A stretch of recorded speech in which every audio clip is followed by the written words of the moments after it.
Hi guys, welcome back to our channel Sentry Shala by Sentry City, आपका wealth partner. My name is Anuj and today's topic of discussion is listed and unlisted equities as an asset class.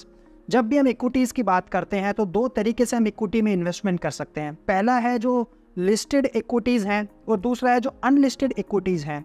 हमें ज़्यादातर listed जो equities हैं उनके बारे में बहुत पता होता है, लेकिन ये देखा गया है कि इन्वेस्टर्स को अनलिस्टेड इक्विटीज़ के बारे में उतनी नॉलेज नहीं है. सो हम इस वीडियो में दोनों चीज़ें कवर करेंगे, लिस्टेड भी कवर करेंगे, equities as an asset class और अनलिस्टेड इक्विटीज़ भी कवर करेंगे. हम देखेंगे कि उनके डिफरेंस क्या हैं, हम ये देखेंगे उनकी प्राइसिंग कैसे होती है, उनके लिक्विडिटी ऑप्शंस क्या हैं और उस बहुत सी और चीज़ें भी हम इस वीडियो में डिस्कस करने वाले हैं. और ये डिस्कशन करने के लिए आज मेरे साथ हैं Vedant. So mister Vedant, thank you so much, आप सेंट्री शाला में आए एंड वेलकम टू सेंट्री शाला. सो प्लीज़ आप हमें सबसे पहले यही बताओ कि दोनों में डिफरेंस क्या है, listed and unlisted equities. So thank you so much Anuj for having me here. तो listed equity as the name suggest, ये वो स्टॉक्स होते हैं जो स्टॉक एक्सचेंज पे ऑलरेडी लिस्टेड है. फॉर एग्जांपल इंडिया में नेशनल स्टॉक एक्सचेंज और Bombay stock exchange two of the most active stock exchanges हैं. तो फॉर एग्जांपल रिलायंस एक लिस्टेड इक्विटी है. ये कंपनीज का आईपीओ ऑलरेडी आ चुका है एंड ये कंटिन्यूसली ट्रेड हो रहे हैं इन द मार्केट्स. इनकी ट्रेडिंग आवर्स भी डिफाइंड होती है फ्रॉम 9 to 3:30 PM. तो इनकी जो प्राइसिंग है वो ईजिली डिस्कवरेबल है एंड इनके प्राइस मिनट बाय मिनट टिक हो रहे होते हैं. वेयरएज अनलिस्टेड इक्विटी कोई स्टॉक एक्सचेंज पे लिस्टेड नहीं है, ये प्राइवेट कंपनीज हैं जो ओवर द काउंटर ट्रेड होते हैं. तो इनकी प्राइस डिस्कवरी थोड़ी ज़्यादा ट्रिकी हो जाती है क्योंकि न्यूज़ बहुत एसिमेट्रिक होता है. तो यहाँ पर आपको फिजिकली एक बायर और सेलर को ढूंढना पड़ता है एंड उन दोनों के बीच में ट्रांजैक्शन होता है.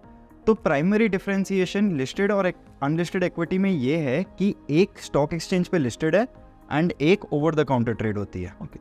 सो जो लिस्टेड है उनका आईपीओ आ चुका है, उनमें ट्रेडिंग हो रही है. हाँ. और जो अनलिस्टेड है उनका आईपीओ हो सकता है आने वाला हो इन फ्यूचर. करेक्ट, ऐसा हो सकता है. ऐसी श्योरिटी नहीं है, कोई हार्ड एंड फास्ट रूल नहीं है, बट हाँ प्री आईपीओ कंपनीज में इनको बुलाया जाता है. कि मतलब ऐसा एक इन्वेस्टर है जिसको इन्वेस्ट करना है तो ऐसा मान के चल सकता है कि गोइंग फॉरवर्ड उसका आईपीओ भी आ सकता है मार्केट में. मतलब ये एक चांस है, ऐसा कोई शॉर्ट रूल नहीं है, बट प्रोबेबिलिटी है आईपीओ आने की.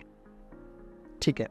और अब मेरा सेकंड क्वेश्चन वेदांत आपसे यही है कि जो इनकी प्राइसिंग है और लिक्विडिटी है, आप उसके बारे में भी बताओ कि किस तरीके से प्राइस डिस्कवर होता है एक लिस्टेड इक्विटीज़ का और अनलिस्टेड इक्विटीज़ का. किस तरीके से प्राइस डिस्कवर होगा या कौन से डिमांड एंड सप्लाई है जो इस पे डिपेंड करेगी. और उसके बाद थोड़ा सा लिक्विडिटी के बारे में भी आप बताना कि अब मैं अगर if I want to liquidate my holdings तो वो कैसे लिक्विडेट मैं कर सकता हूँ या कितना ईजीली मैं उनको कन्वर्ट कर सकता हूँ कैश में. ओके. तो अनुज जो लिक्विडिटी है एंड प्राइसिंग है ये दोनों बहुत इंटरकनेक्टेड हैं. ओके. तो यहाँ पर जैसा कि मैंने आपको बोला न्यूज़ फ्लो बहुत एसिमेट्रिक है, तो प्राइस डिस्कवरी थोड़ी लेट होती है. लिस्टेड मार्केट में न्यूज़ आते ही प्राइस टिक हो रहे होते हैं मिनट बाय मिनट. तो everybody has the same information है. फॉर एग्जांपल अगर रिलायंस 2400 पे ट्रेड हो रहा है, ये बात आपको भी पता है, ये बात मुझे भी पता है, बट अनलिस्टेड इक्विटी में ऐसा नहीं होता है. यहाँ पर प्राइस चेंज तभी होता है जब एक बायर को नीड होती है एक सिक्योरिटी बाय करने की या इक्विटी बाय करने की, या फिर एक सेलर को नीड होती है सेल करने की, तब वहाँ पर एक प्राइस डिस्कवर होता है. तो इनकी pricing day by day depend करती है एंड इनकी pricing revise minute by minute नहीं होती है जैसे लिस्टेड इक्विटी में होती है जहाँ पर प्राइस कंटिन्यूसली टिक हो रहा है. अनलिस्टेड इक्विटी में ये इवेंट थोड़ा और स्पेस्ड आउट होता है. So if I want to sell my unlisted holdings तो मेरे को कहाँ जाना पड़ेगा, किसे अप्रोच करना पड़ेगा. अच्छा, तो coming on to your point जहाँ पर आपने बोला था कि मैं लिक्विडेट कैसे करूँ मेरी होल्डिंग्स, तो ये करने के लिए आपको ओवर द काउंटर ट्रेडिंग का मतलब होता ही ये है कि आप एक बायर या सेलर को फिजिकली जाके ढूंढ रहे हो. तो ही आपका जो पोजीशन है वो लिक्विडेट हो सकता है. तो यहाँ पर इन्वेस्टर्स को जनरली ये सजेशन दी जाती है कि आप ट्रेडिंग पॉइंट ऑफ व्यू से इस एसेट क्लास में ना आए. आपका एक लॉन्ग टर्म होराइजन होना चाहिए, टिपिकली मिनिमम 2 to 3 years का होना चाहिए. तो आप इस एसेट क्लास को चूज कर सकते हो क्योंकि ये एक high risk high reward game है. हाई रिस्क बीइंग क्योंकि यहाँ पर इनलिक्विडिटी हमेशा परसिस्ट करती है, क्योंकि प्राइस डिस्कवरी मुश्किल है एंड बायर और सेलर को भी ढूंढना कभी कभी चैलेंजिंग हो जाता है. Right. So next question is Vedant, जो इनके जो ट्रेडिंग प्लेटफॉर्म्स हैं वो कौन कौन से हैं या वो कैसे होते हैं, वो उसके लिए उसमें आप थोड़ा हमें बताइए. तो दोनों के ट्रेडिंग प्लेटफॉर्म्स के लिए आपको डीमैट अकाउंट तो चाहिए ही चाहिए। अच्छा, डीमैट तो ओपन कराना ही पड़ेगा। हाँ, अगर आप केसेस में आपको लिस्टेड इक्विटी चाहिए, अनलिस्टेड चाहिए, तो दोनों में आपको पहले डीमैट अकाउंट ओपन करवाना पड़ेगा। लिस्टेड इक्विटी में कई सारे ब्रोकर्स अवेलेबल हैं एंड इसमें बाइंग एंड सेलिंग बहुत फ्रीक्वेंटली चल रही होती है। बट अनलिस्टेड इक्विटी में ऐसा नहीं है। जैसा कि मैंने आपको समझाया, इसको आपको ओवर द काउंटर ट्रेड करना पड़ेगा।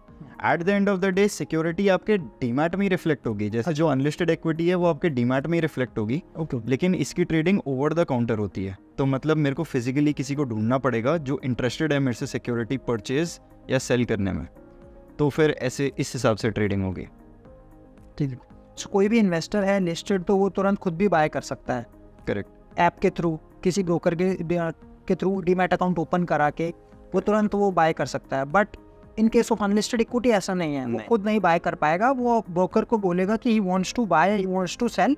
उसके बाद फिर ब्रोकर उसको एक प्राइस देगा according to the demand and supply, और फिर वो उसमें ट्रेड कर पाएगा। तो Anuj, you can involve a broker या ब्रोकर के बिना भी कर सकते हो। लेट्स से आपको डायरेक्टली पता है कि किसी को चाहिए XYZ शेयर, तो आप डायरेक्टली उनको रीच आउट करके एक अग्रीड प्राइस पे ट्रांजैक्शन सेटल कर सकते हो। लेकिन वो सारा रिफ्लेक्ट डीमैट में ही होगा। हाँ, डीमैट में ही आएंगे। ठीक है।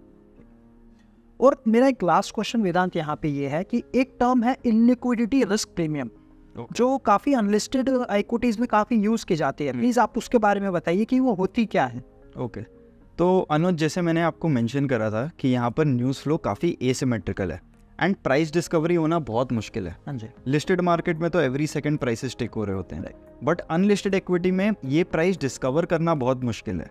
सो फॉर एग्जाम्पल, स्टॉक ए 100 रुपये पे ट्रेड हो रहा है, तो काफ़ी हाई चांसेस हैं कि आपको वो 100 रुपीज़ पे ना, बट आपको 101 या 102 रुपीज़ पे मिले, या आप सेल करने जा रहे हो तो 100 से थोड़ा डिस्काउंट पे आपका सेल हो जाए। ओके। तो ये जो गैप होता है ये हमेशा परसिस्ट करता है अनलिस्टेड इक्विटी में, एंड इसको ओवरकम करना बहुत मुश्किल है क्योंकि price discovery by itself is a very big challenge.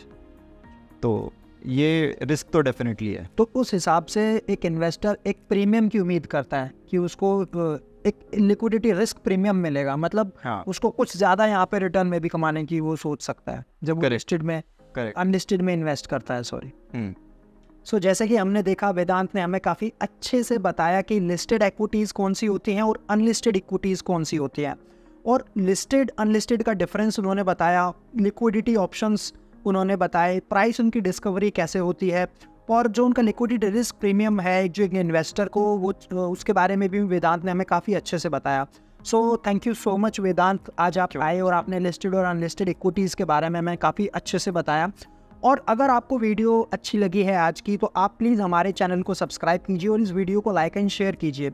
और अगर आपके आपके किसी कोई सजेशंस हैं, फीडबैक हैं, तो आप हमें प्लीज़ कमेंट बॉक्स में कमेंट करके बताएं। और आपके सजेशंस, और अगर कोई आपको वीडियो भी चाहिए तो आप भी, किसी टॉपिक पे आपको वीडियो चाहिए तो आप वो भी हमें कमेंट करके बता सकते हैं। Thank you so much. Thank you.